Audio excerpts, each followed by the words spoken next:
Salam alaikum, jour 4 de confinement.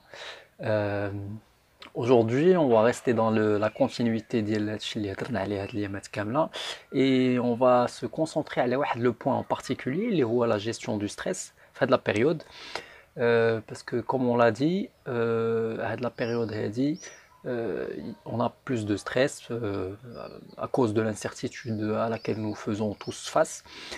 Et puis, on a vu comme quoi le stress cause aussi des déficiences au niveau du système immunitaire, l'anxiété, par rapport à la maladie en elle-même, mais aussi par rapport à la situation et par rapport au outcome, c'est-à-dire qu'est-ce qui va se passer par rapport au futur. Et aujourd'hui, on va essayer d'avoir quelque chose de très très pratique, euh, comme ça, parce qu'on a le temps, on peut pratiquer des choses, on peut essayer des choses pour réduire le niveau de stress. Donc aujourd'hui, on va essayer des choses, je vais vous donner des outils, des astuces pour être plus calme, plus zen. Et forcément, c'est votre système immunitaire qui va vous en remercier. Et je vais parler de quelque chose de physiologique que nous avons tous, c'est le nerf vague.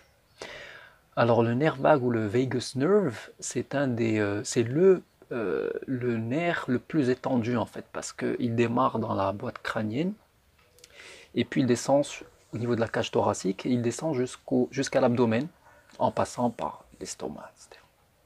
Et du coup, il aura des fonctions, clairement c'est le nerf du système parasympathique, le système nerveux parasympathique, qui est le système de la récupération.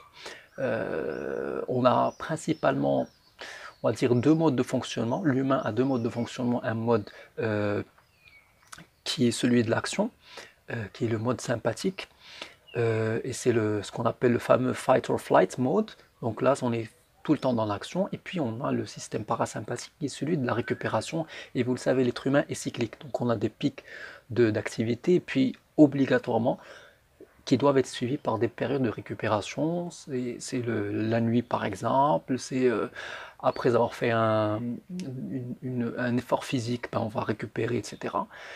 Et donc le nerf vague, euh, on a trouvé qu'il a beaucoup de fonctions, de par déjà sa physiologie, de par son anatomie, le fait qu'il passe par diverses régions. Il va avoir un impact sur le cœur, par exemple, sur la fréquence cardiaque. Il va avoir un impact aussi sur notre voix, un impact sur la digestion. Et c'est comme ça qu'on comprend finalement que ces éléments-là peuvent être très souvent liés les uns aux autres. Des fois, quand on est stressé, ben, on a mal au ventre. Bon, je vais le dire, beaucoup de sportifs avant un événement sportif peuvent avoir la diarrhée. Ça, c'est connu de tous les sportifs de haut niveau. On peut être habitué, etc., à faire des compétitions, mais on a très souvent des sportifs qui vont avoir cette manifestation juste avant un événement majeur. On va sentir que le cœur aussi va s'accélérer, etc., quand on est stressé. Même notre voix, elle va changer. Notre voix quand on stresse. Donc c'est quoi le lien avec tout ça en fait? Ben, le lien c'est ce nerf vague justement. Alors ce qui est positif, c'est qu'on a découvert qu'il y avait des moyens de stimuler en fait ce nerf. Et donc il y a des moyens de l'activer, de le rendre un peu plus tonique, parce qu'on a trouvé qu'en fait un nerf vague qui est en fait descend juste derrière la boîte crânienne. On a trouvé que ce nerf vague, lorsqu'il est tonique, donc il est bien stimulé, on va avoir un impact très positif sur l'état de santé en général, et donc sur le système parasympathique, parce qu'on pourra mieux récupérer.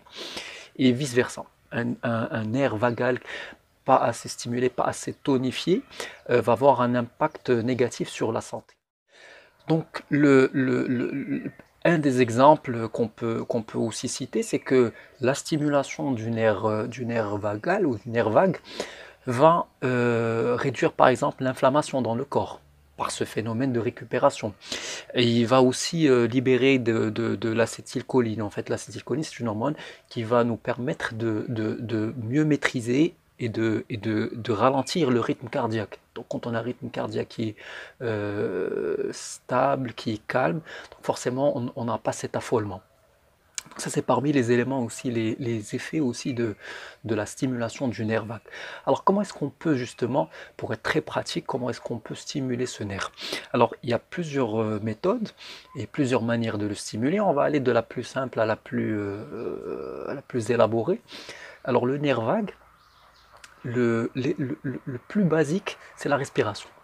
C'est quelque chose de très fondamental, mais qu'on oublie souvent. C'est que on respire d'une manière machinale, mais alors que la respiration, dès qu'on est dans l'expiration proprement dit, quand on a un équilibre entre inspiration et expiration, automatiquement le nerf vague est stimulé. C'est-à-dire que on doit prendre le temps de prendre conscience de notre respiration et puis carrément faire des sessions de respiration euh, contrôlée, j'ai envie de dire. Et pour la respiration contrôlée, on va trouver qu'il y a pas mal de méthodes. Il y a la méthode juste de la respiration cadencée, c'est-à-dire s'assurer que le temps d'inspiration et d'expiration dure de la même manière. Si j'inspire 4 secondes, j'expire 4 secondes, et puis je peux faire ça pendant un certain nombre de minutes. On peut avoir aussi ce que les Américains appellent le box breathing. Pourquoi box? Parce que c'est en fait c'est en carré. Donc vous imaginez un carré avec 4 côtés, et donc chaque côté il va correspondre à un temps. Donc le premier carré ça va être inspiration, donc ça doit durer 4 secondes. Ensuite je bloque pendant 4 secondes, ensuite j'expire pendant 4 secondes, et je bloque pendant 4 secondes. Ça peut être 4 ou 5 secondes, ça peut changer d'un individu à un autre selon ses capacités cardiaques et puis pulmonaires. Euh, mais le plus important, c'est qu'on va cadencer et contrôler notre respiration. Alors les autres manières aussi de stimuler le nerf vague, c'est le sommeil. Un sommeil suffisant en quantité et en qualité va stimuler le nerf vague. Ensuite, on a la marche, très importante, parce que quand on marche, on respire, et il a été prouvé que la marche favorisait la stimulation du nerf vague. Ensuite, on a aussi, en termes de nutrition, il y a deux micronutriments essentiels qui vont nous aider à stimuler le nerf vague. C'est essentiellement le potassium et le magnésium. C'est pour cela aussi qu'on donne du magnésium pour les gens pour qu'ils se calment et pour qu'ils puissent s'endormir plus facilement. Après, il y a la stimulation physique du nerf vague, et ça, c'est bon, c'est du ressort d'abord des ostéopathes ou des chiropracteurs qui vont directement aller directement au nerf vague et le stimuler. Ils peuvent le manipuler au niveau carrément de la nuque ou au niveau de l'abdomen. Donc il y a ces deux formes de stimulation. Il y a essentiellement ces deux formes. Mais vous pouvez aussi vous amuser ou vous relaxer en le faisant vous-même ou en demandant à quelqu'un de le faire et en stimulant les deux côtés, c'est-à-dire juste à la base du crâne, vous poussez vers l'avant.